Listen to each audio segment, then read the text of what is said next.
also to... No, that's fine. That's great.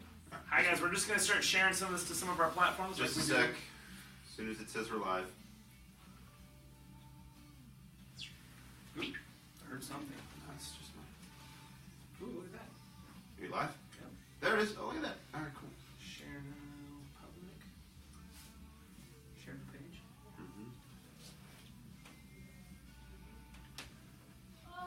It is warm in here. Yep. I'm sweating. Just still sweating from this morning. Where's that music coming from? My Sonos, you want it off? Yes. Yep. Plug for Sonos. Right. Send him free stuff. Sonos plug. I love my Sonos. All right. I am sharing it, and then I am Sonos makes my friends cry. attached to the feed, so I will see any questions. Oh, nice. I'll handle that. So again, I'm going to turn that volume off. Hi guys. Just one sec. Just finishing up sharing this post out so the most amount of people can see it, and we can get your questions in and hopefully get them answered. Boom. All right, I think we're all shared up. Sounds good? Yeah. Take it. What's going on, guys?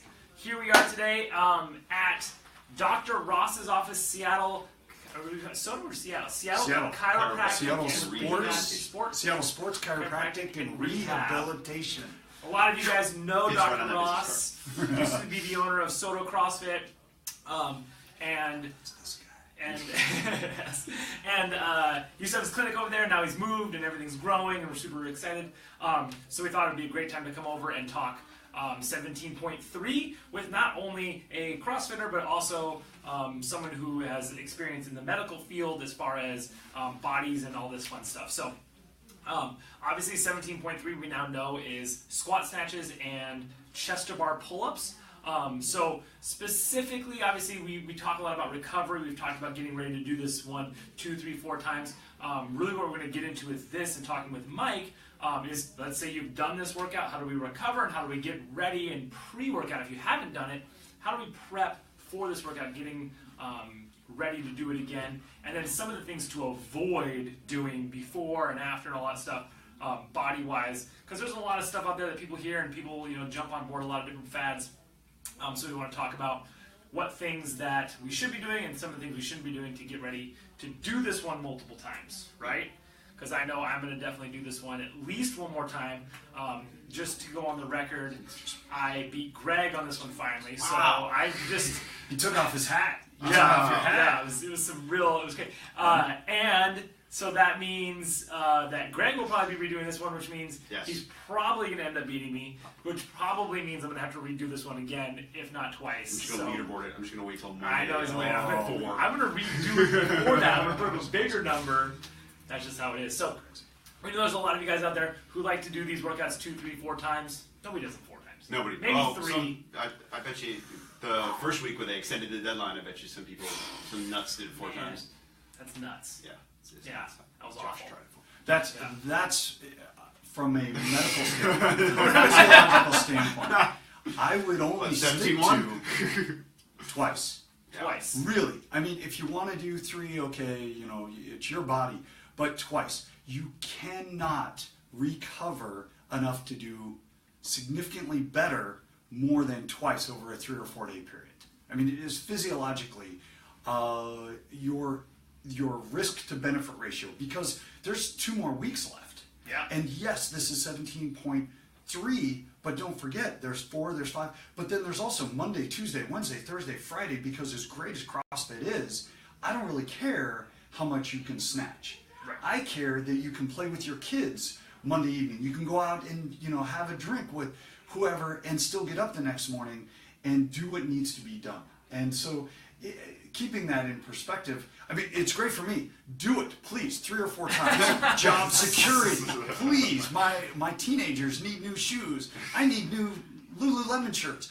But really, if you want to optimize your entire big picture, and that's one of the things that we've talked about a lot, and I really respect about you guys, is it's about longevity. Let's do this for a while, not just one workout, because there are some athletes called Olympic athletes who who they do every 4 years. They have a 4-year recovery cycle. Yes, they're doing competitions in there, but they're keeping it in perspective that if I'm going to do good, I don't want to do half good and have a pretty good time. I want to do out fucking standing great and have a great time.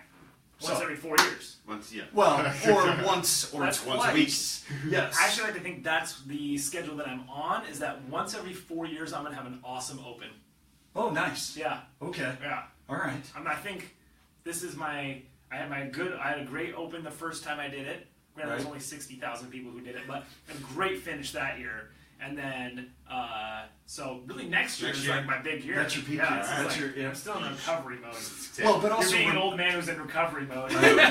but also remembering that as you do that, I mean, the whole goal, every day better. Every day right? better. Every week, every month.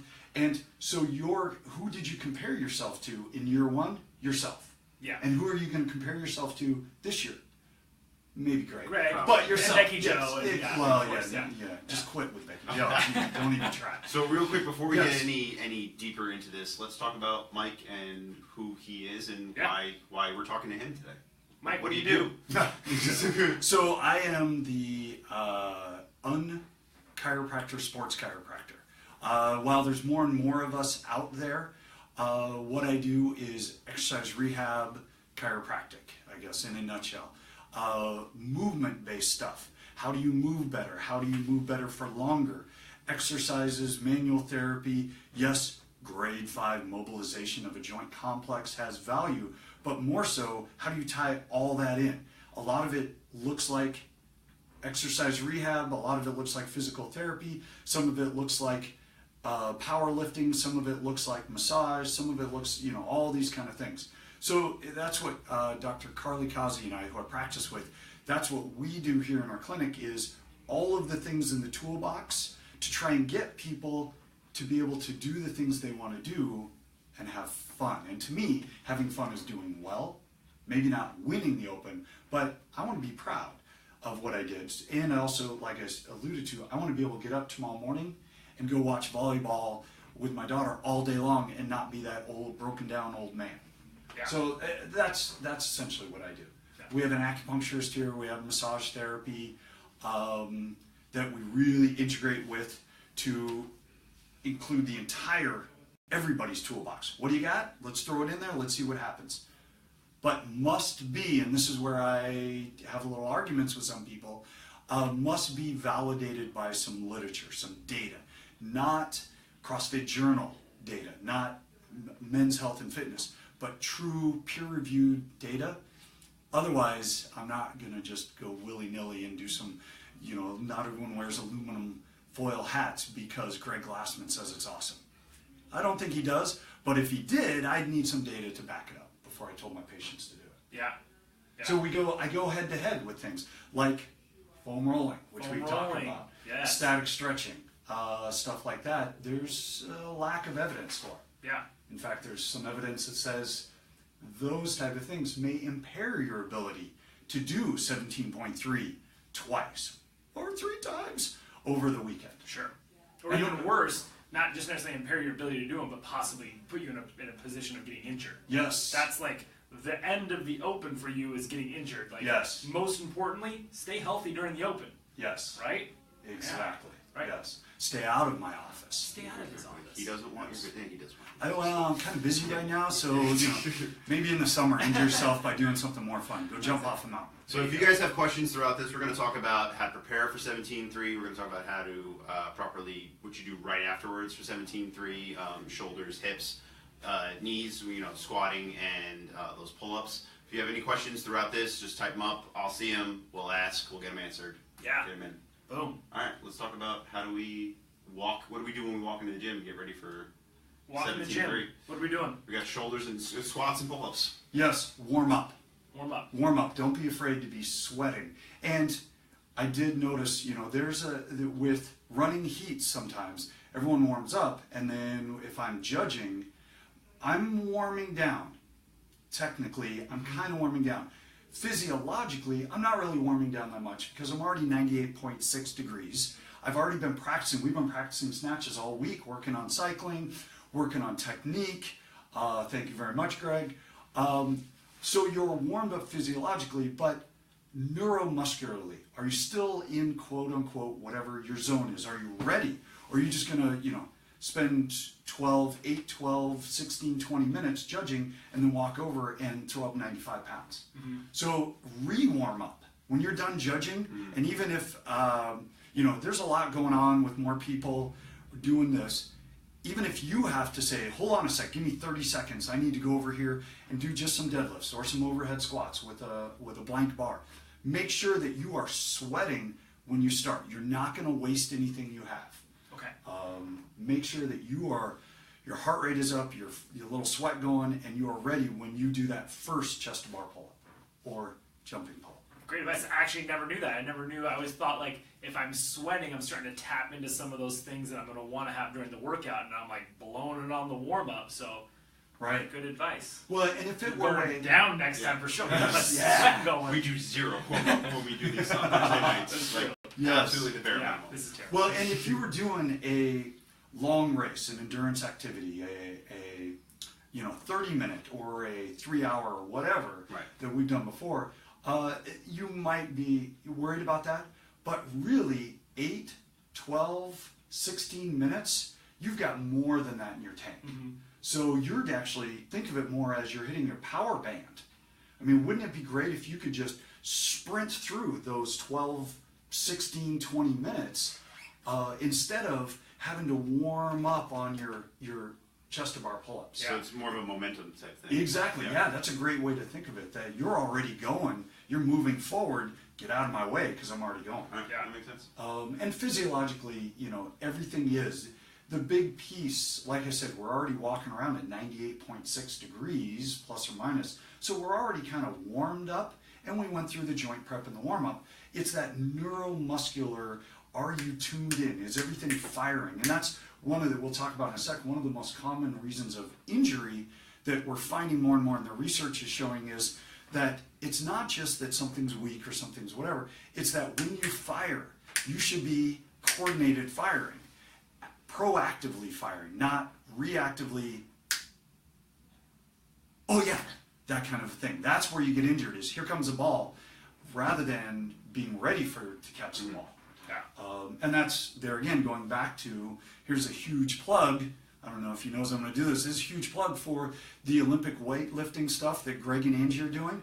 The only reason that I have to do Olympic weightlifting, I'm not going to snatch when I'm away from the gym, probably.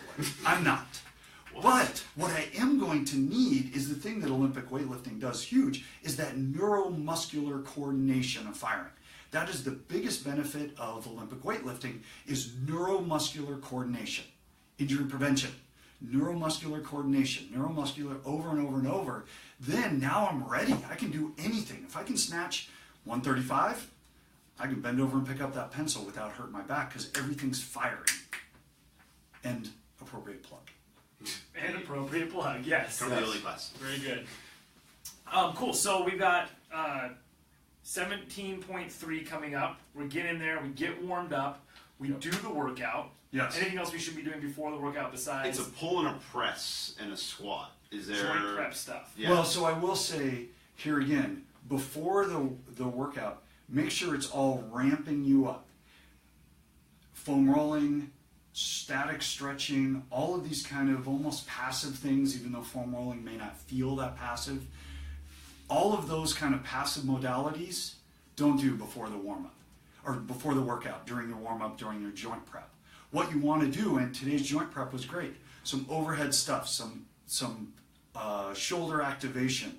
Maybe you do your own, add your own, take a very light bar and do a couple snatch balances or some wide push press overhead kind of stuff. Maybe grab a box and do some, even if you're going to do chest to bar pull-ups, do some jumping pull-ups. Do that, recreate some of those a little bit, get a good sweat going on, but don't do any of the passive stuff. Foam rolling, stretching quiets down the neurologic system. You want to amp it up. You want to be ready to go. You want to be almost sweating as much as I am right now. It is warm. Hot, Philip, I think that answers Philip's question. He actually, it was Kismet. He asked the question, should he be doing the movements that are in the workout a little bit to warm up for that thing? And you just answered that. Yeah. Yes, and Yep. I think this, CrossFit.com even, what the director of training, what's her name, Nicole something, Carol, whatever. Yeah. She actually mentioned something which I think is great. She actually, and I did it this morning, I snatched 95 pounds. Yeah. Don't be afraid to. I did a few chest to bar pull-ups. I don't have hundreds of those in my tank, but I've got enough that I can use a couple in the warm-up to activate even further. So I'm not going to waste them all. I've only, I've got maybe 50.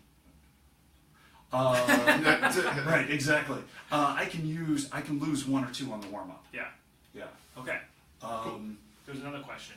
Yes, neuromuscular coordination question. Would working heavy Olympic lifts train this better than higher reps at a lighter weight? Absolutely. Absolutely. I cannot emphasize enough. I mean, this is going a little bit off the path we're talking about here, but in a bigger general sense, the conventional wisdom when you're trying to learn something, when you're trying to do something, is to go light and increase the number of reps. There's actually more evidence that shows go quote-unquote heavy. Heavy for you might be 25 pounds, but you need that feedback. I mean, it's why when you do the Bergner warm-up in the Olympic, yes, do it with a PVC, but then grab a bar, do some feedback. You need that, because remembering neurologic coordination is not a one-way street. It's back and forth. The nerves communicating with your brain, communicating with the nerves, back and forth. You need that feedback. That's how you effectively train it. And there's only, we can talk about, it's not how much muscle you have, it's how well you use the muscle you have.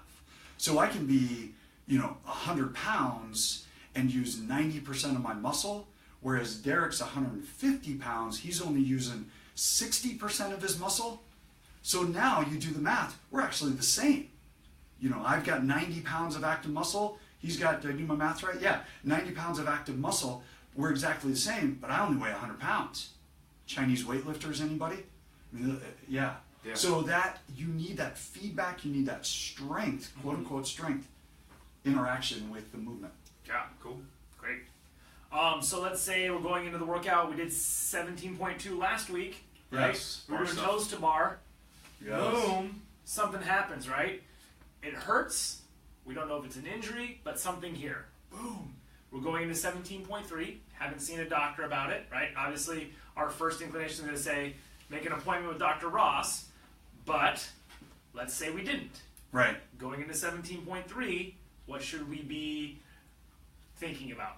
First and foremost, thinking about stability, not mobility, stability. You want to make sure that things are solid. When things are solid, they won't get injured. When things are injured, think about what everyone does when we get injured. We brace, we guard, we compensate. We naturally solidify everything so we don't get injured. I would rather have you go into 17.3 or any workout if you feel like something's not working well, whether it's injured, whether it's just sore, a little more solid and stiff. And as you warm up, you'll gain a little mobility. But I wouldn't worry about, I gotta work on getting that. Grab some weight and take it through a range of motion under a load. That's still firing the stability, but then you're kind of practicing, okay, now that I'm really using it under a load, I'm better. Yeah. That's 9 times out of 10, that's what I see, is when you're actually activating muscles, things move better, even when they're maybe not injured, more just pissed off. Maybe a little injury in there, but more just pissed off. Yeah, so maintaining the stability through a full range of motion. Yes. Right? Keeping it what people I think refer to as tight, right? Yes. Like, yes. Oh my gosh, Don't my be afraid shoulder of is tight. so tight, I'm Don't going be to afraid jam of tight. something in here to No. really loosen it up. Right. Probably worse than you can do. Yes, because Absolutely. now you're going to start off, Goofy. do a snatch like this. You're going to be, exactly, let's all do it. Come on, Greg. More standing time. All right, there we go. So starting out from a little more stable, then you can actually warm up into some mobility. But starting with stability, if you're really focused on mobility, you can't add stability on top of mobility. Because, it's like me being stable but on a chair with wheels.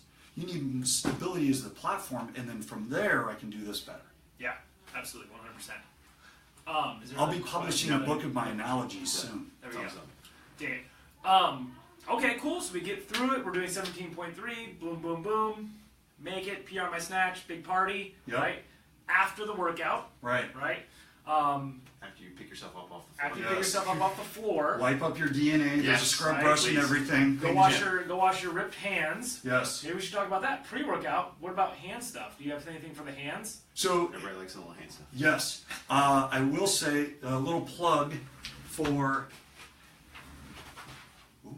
kinesio tape. There is, and if you go on, blatant plug for Rock Tape.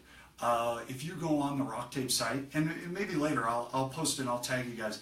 There is actually, I see a lot of people trying to tape their hands pre-workout, and we all know that doesn't work very well. And then you've got the gymnastic straps. Some people have them, some people don't. What actually does work is a kinesio tape. You cut out a hole right there, you put it on your hand. The difference is the kinesio tape, I like Rock Tape because it's sticky as all get out. It will actually move with you. That's the problem with athletic tape, is it bunches up. It doesn't really stretch with you. So a stretchy tape will actually move with your hand. Because we forget, we're not just locking in.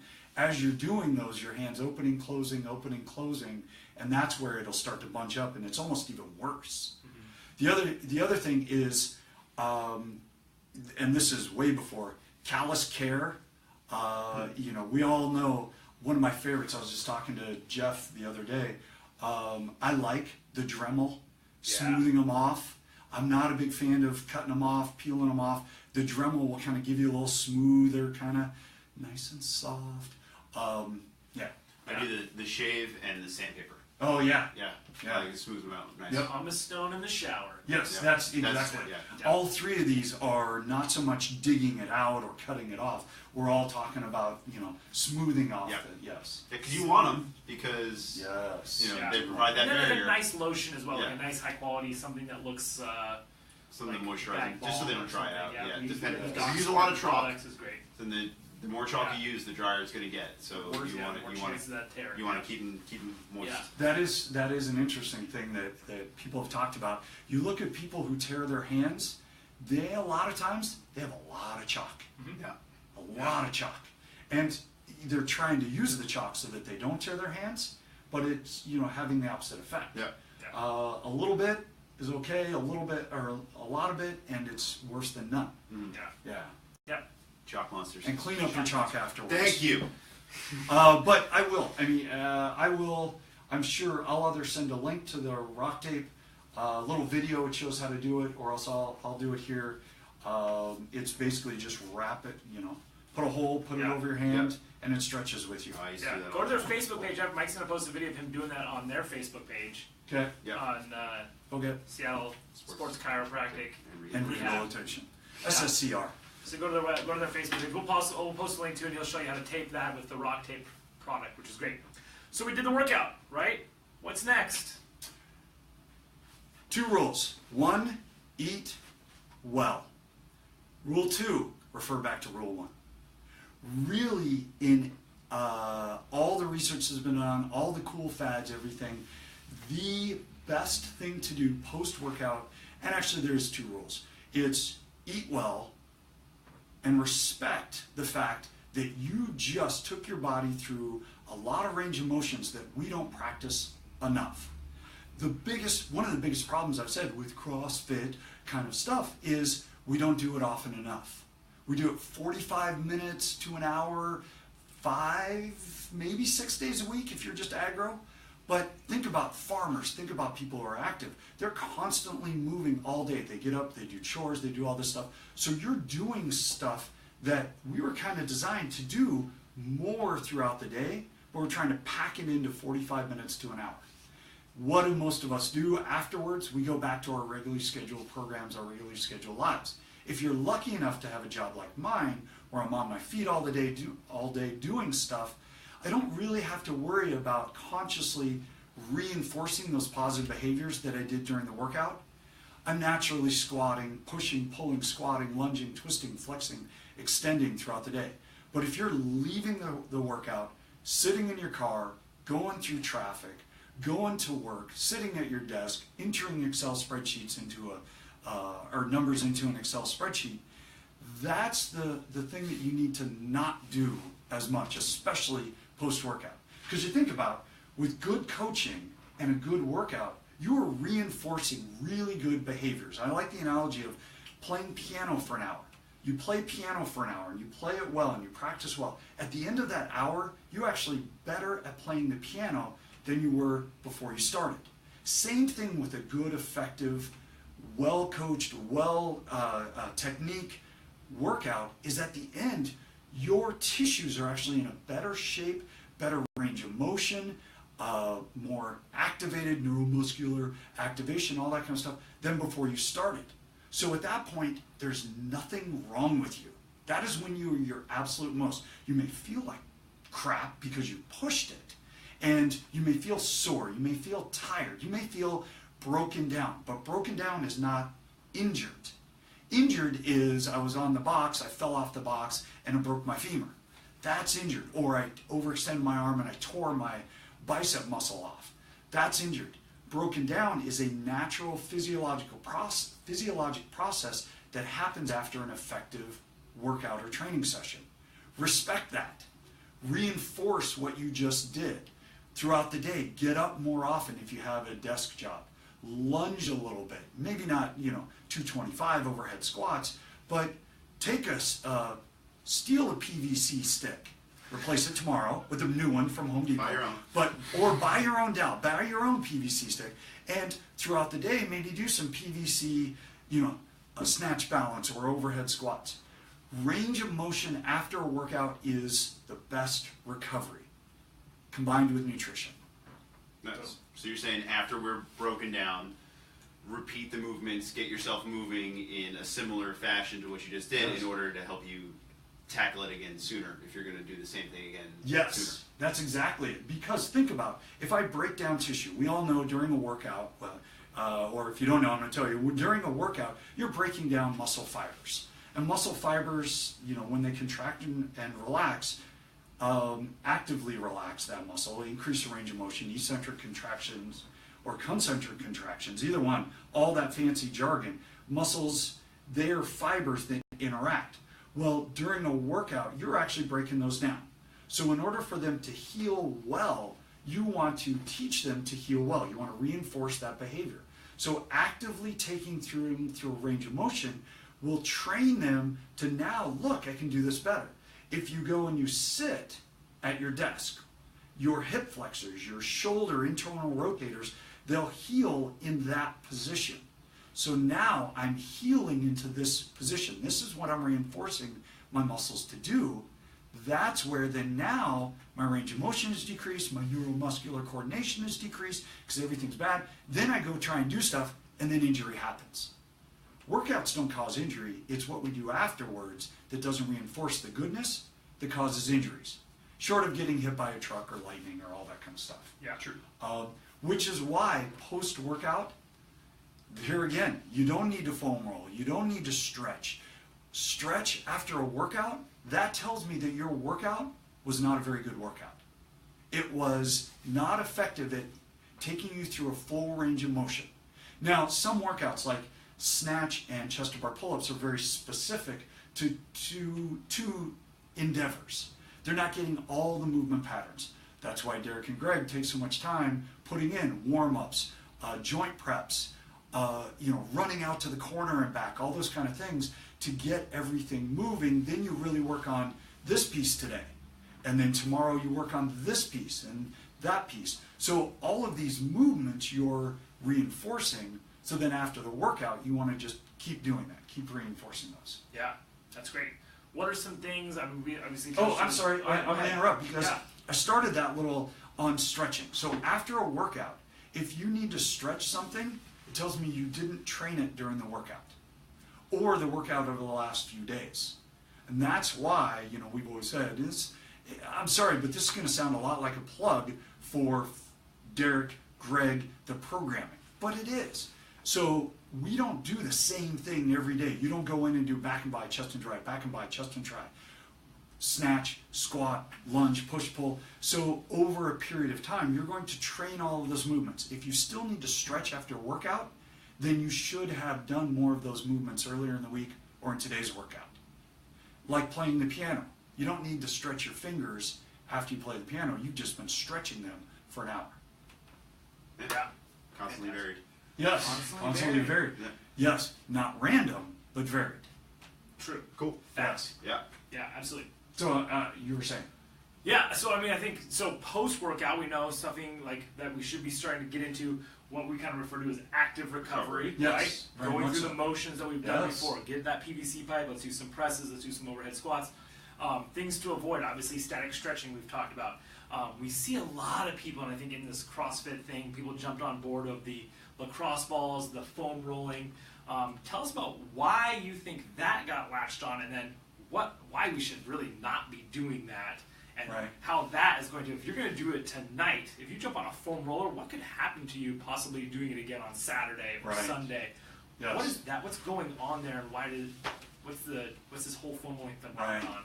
Well, Let's debunk it. and the interesting thing is the observation that I've made, and it's a little tongue-in-cheek, but it's actually quite relevant, is when did we decide that non-specific, yes, you're aiming for a specific muscle, but when you foam roll, when you lacrosse ball, you're not just hitting one muscle fiber, you're not just hitting a specific, you're getting that surface area.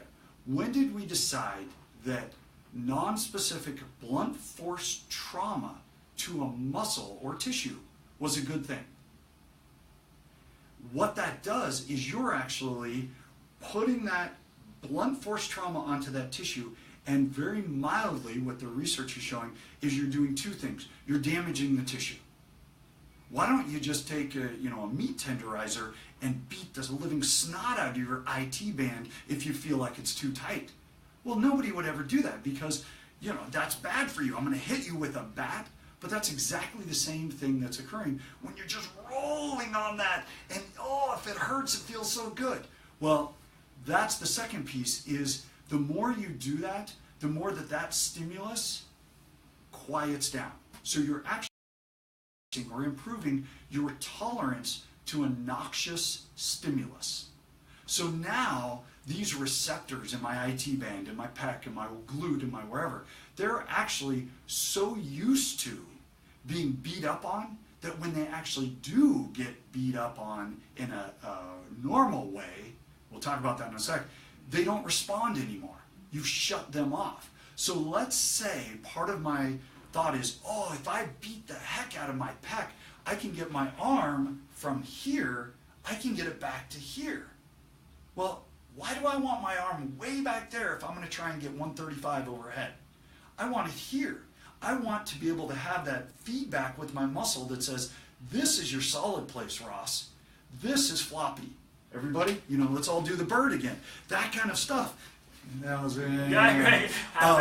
exactly. So what we want is that feedback. And foam rolling, lacrosse balling decreases that feedback from the receptors in the area. So now you neurologically don't know where that arm, shoulder is because you've lost that natural noxious stimulus. When I get back there, I don't know it anymore because it's no longer noxious. So now I go even further and then I get injured. Yeah. Does that make sense? Yeah, no, it does. And I had a question.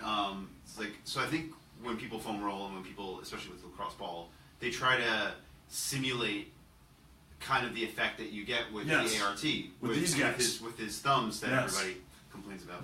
Yes. 100%. Loves, complains, exactly. loves, love, hate. So is it a focus issue? Is the fact that you have been trained so you know exactly where to hit, and it's a point rather than just kind of rolling over the whole area? Hopefully, yes. I would suggest that's 51% of it. 49% of it is just because it's tight doesn't mean it needs to be loosened. So when I watch you squat or reach or do whatever, if you're saying, my glute is tight, and I watch you squat and then I palpate the tissue and it's tight just because it's tight, great. Your body's doing what it needs to do. But then we can go around to different muscles, TFL, hip flexor, iliacus, blah, blah, blah, all these muscles, pectineus, one of the most painful muscles in the body. So if we go in there and the texture of the tissue is not supple. Muscles are supposed to be supple, pliable, active. A tight muscle can still be supple and pliable. A fibrotic tissue where you have done the bad thing after a workout, you just went and sat, and now your hip flexor is this instead of this, that's when I go in and I attempt to release that. I'm not releasing tight muscles, because if that, we could spend 3-4 days in my office just releasing all the tight muscles in me. It's not so much going after just something that feels tight, it's what actually physiologically is wrong, I guess. I mean, there's tight muscles can be right. It's those wrong tissues, I guess. It's the pieces that are not functioning well that you want to work on. And I'm sorry, almost nobody can really assess that on themselves. I've been doing this for 21 years, and it's why I go to I can't heal myself. It's why I go to other really good practitioners and have them tell me, hey Mike, actually your glute, it's tight, but it's functioning well. It's more your TFL muscle. It's your blah, blah, blah muscle. Yeah. So it's other things pulling that you may not even exactly. be able to diagnose yourself. And just blanket, carpet bombing all of it. The problem with that is now something that needs to be stable, now I've just shut it down neurologically, and now I can't recruit it to stabilize, and now I'm floppy again. Yeah. Yeah. One of the things that you told me a while ago is that if a muscle's tight, it's probably tight for a reason. Your body just doesn't go, you know what, glutes are tight today. Like Right, that exactly. doesn't happen. Like, your glute's tight for a reason. Yes. What's the reason behind the glute Right. tightening up? And that's where you go in and you find, oh, it's because this isn't firing correctly, so your glute's trying to do all the stabilization for this tissue that's not working properly. Correct. Right? So, yeah, when people are like, oh, this is tight, I'm going to jam a lacrosse ball, and then I'm like, no. Why is it tight? Right? Yes, Like, what's the mechanism behind it? Exactly. Yeah. Well, and especially going into doing any open workout, especially, we're doing another workout. You do a workout today, tomorrow you wake up feeling tight, you wake up feeling sore. Don't be afraid of that. Embrace that. That means that you activated muscles. It doesn't necessarily mean that something is injured or susceptible to injury. I think, sorry to interrupt. Yeah, I think that's what people feel like. I know I've had the thought where, because like right now if I touch my tricep, I don't feel anything but me touching my tricep. If I touch my shoulders right now, I'm getting a little bit of pain, a little bit of, but that's not necessarily a bad thing. It's not going to keep me from performing my best the next time I do the same workout, right? So that's just like, people think they need to fix it, they need to stop the pain or stop, whatever they're feeling the soreness before they hit it again. Correct. Because in some way it'll limit them. Correct. And that's where, the other piece that, is really important is during the joint prep, during the warm-up, if Greg sees you and you're just, all jacked up, Darrick can say, hey, actually, what's going on with your shoulder? Maybe there is something else going on. So paying attention to it while you're getting there. I'm not saying just, if it's tired or sore, completely ignore it. But, if it's sore, oh, yeah, look at me, I'm doing it right. I'm ready. As opposed to, your bad mechanics because something is injured. Right, yeah, I think that sometimes, especially at competitions and stuff like that, or, just people that don't have that basic knowledge, like, you'll see people rock taped like a mummy. Oh my gosh. This is sore, this is sore, let's just throw some tape on it and fix it right back up. I've told this story numerous times. 2013, I was in charge of medical services at regionals down at the Showwear Center. And we had tapers, and we were rock taping people, and people would come in, they'd get taped up, they'd go do the workout, they'd come back, and they'd say, oh, I'm tired, or the next day, oh, I'm tired, I'm exhausted. Yeah, it's because you're doing it right. It's a competition. You should be tired and exhausted. Just because something's tired or maybe feeling all tight doesn't mean you need to jump all in and call an emergency and start taping up everything. Yes, it's a huge pet peeve of mine. And I will tell you right now, I love rock tape. I use it all the time. 80 or 90% of my patients I'll rock tape because of some movement pattern stuff. A lot of rock tape I see at CrossFits, at workouts, on athletic people, a lot of it I see is a little, okay, if it's placebo and you need that, great, but yeah, you may not have needed it so much. You were just fine, without it. Yeah. And that stuff's not cheap, so. Right, exactly. Yeah. I think that one of the things that you always say to me as well is that if a plumber is coming to your house to fix a sink, how many days in a row do you let the plumber come to fix the sink before you go, wait a minute, how about you just fix the sink, right? And I think that's really what I talk when I talk about foam rolling to people. I go, people who are like chronic foam rollers, I'm just going to roll out every single day. Like, hey, if there's something hurting and broken, like, how about you sit there on that foam roller every day until you just go, maybe I should just get it fixed. Yes. Right? Well, and it becomes a self, propagating, or, oh, so every day I feel great as long as I have my meth every day. As long as I have meth, I'm fine. Here, and people think I'm a little crazy, foam rolling meth, and this, but think about it. If I stop meth, I stop whatever, for a few days to weeks, I'm going through withdrawals, I feel like crap. Should I start doing meth again to fix the withdrawal symptoms? No, you actually work through that. You get effective care to take care of that. Same thing, I feel great as long as I foam roll, as long as I, go to my chiropractor once a week, as long as I take my ibuprofen, all that kind of stuff. If you stop doing that, you're going to experience withdrawal symptoms for a while. That doesn't mean that something is wrong. It means that you were addicted to, accustomed to this particular situation, and now you're changing it. Yeah. It's not a bad thing. You just have to work through that. Same kind of thing, after the first time you did Fran 2159 thrusters and pull-ups, you were sore the next day. Oh, I know how to fix that. No, that's a good thing. You own that. There's nothing wrong with that. Yeah, be sore. Yes. Yeah. Live sore. Yeah. Yes. You can, live your life of soreness. you can work out sore. Yes. Like, that's the thing. It's like, you don't have to not come to the gym for 5 days because you're waiting for, that feeling to go away. Use it. Yeah. As Build on it. many of us have said, trust the programming. These guys know that you're going to be sore, that you're not going to want to do, 3 rep max snatch 3 days in a row. Yeah. You're going to want to vary through so that this sore area can actively recover while you train this area. While you train, Yeah. And that's the big thing with doing, if you're going to do the open 2 or 3, please don't 3, get 2 good ones. I'd rather have you do 1 pretty good and then really do well on that second one than do 1 pretty good, 1 pretty good, 1 pretty good. Well, you should have just maybe taken that second one off, done some active recovery, light range of motion, go for a walk, do some light squats, do some activity-based stuff, and then come back even stronger. But that's the thing, is knowing that, okay, but even on that 2 days later, I'm going to be sore. Okay, don't go crazy and try and fix it. Own it, because anything that you do to try and fix it, you're going to run the risk of actually diminishing your ability to do well. Yep. Yeah, 100%. Yeah. Yeah.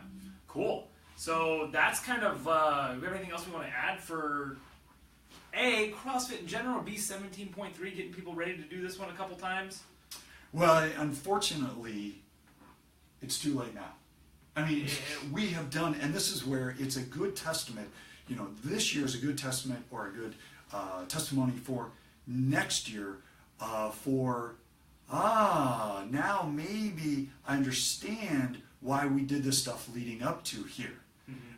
It is, race day, competition day, the work is done. You're here, you just make the best of it, and you learn that, well, okay, I cherry picked. I didn't come in on Tuesday because I saw on the schedule that it was snatch day. Well, now you're not as good at snatch as you could have been, or whatever. And again, like I said, I don't care about snatch, but snatch makes, in and of itself, snatch makes you better for so many other things that you might need. So it is, it's too late now to get ready for anything. Just get ready for the next time. Yep. Yeah, absolutely. Spend a year getting ready, basically. Yes, Yeah. exactly. The last little thing, remembering that and I see this a lot with supplements, and I see this a lot with nutrition and supplement stuff, mainly supplements. You cannot push anything into a tissue or a cell. You can only create demand on the other side of that wall. So the analogy being, if I need vitamin C for tissue repair. If I take in 4,000 milligrams of vitamin C, if the demand is 2,000 milligrams of vitamin C for my tissue repair, I'm only going to use 2,000.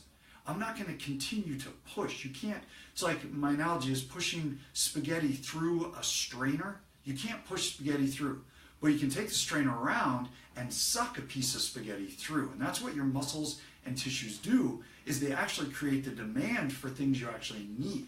So flooding yourself with vitamin C, anything above, let's say in this scenario, I was at 2,000 is what I needed. 4,000, 8,000, 10,000, 12,000, I'm just going to pee it out. So remember that when you're doing this stuff, more is not necessarily better. It is a reason to make sure that you're providing what you need, but anything more is just you're wasting your time and or money. There you go. Cool. Good advice. Before we close up shop, if anybody has any more questions, now's a good time to post it. If you are watching this video when we're not live and you post a question on the comments, we'll read it and we'll get it answered either by us or Dr. Ross for sure. So, boom. Yeah, thanks for watching. Yeah. We're excited. Also, a reminder for you guys that are at our gyms, CrossFit RE is closed tonight. We are doing a Friday Night Lights at Soto. So come to Soto CrossFit tonight for Friday Night Lights. There's a food truck, Chinese food. Yep. Chinese food. And there's also babysitting. Yeah, that is true. We got my childcare. son is actually going to be babysitting. 17-year-old boy babysitting. It's going to be For crazy. a bunch of kids. Yes. He'll have a good time. Yes. He actually is really good with the kids. He's awesome. He's that's been great. Yeah. Childcare, drinks, food. Yeah, it should be crazy fun. party. So make sure you're coming to Soto tonight to do that, and don't go to RE. Yeah. And, so I think just really quick, 3 takeaways from this: if you're sore, go to the gym. Yep. If you're injured, go see Mike. Go see Mike. And in no way does Mike endorse meth. There you go. Exactly. Or foam rolling. Right. same thing. Yeah, exactly. Awesome, guys. Have a good, if you're not a member of our gym, please have a good 17.3. Crush it, and if you're going to do it twice, make sure that you recover well, eat, sleep, and get ready to do it again this weekend. Yeah. That's Awesome. it. Thanks a lot, Mike. guys. Thanks, Mike. Yep.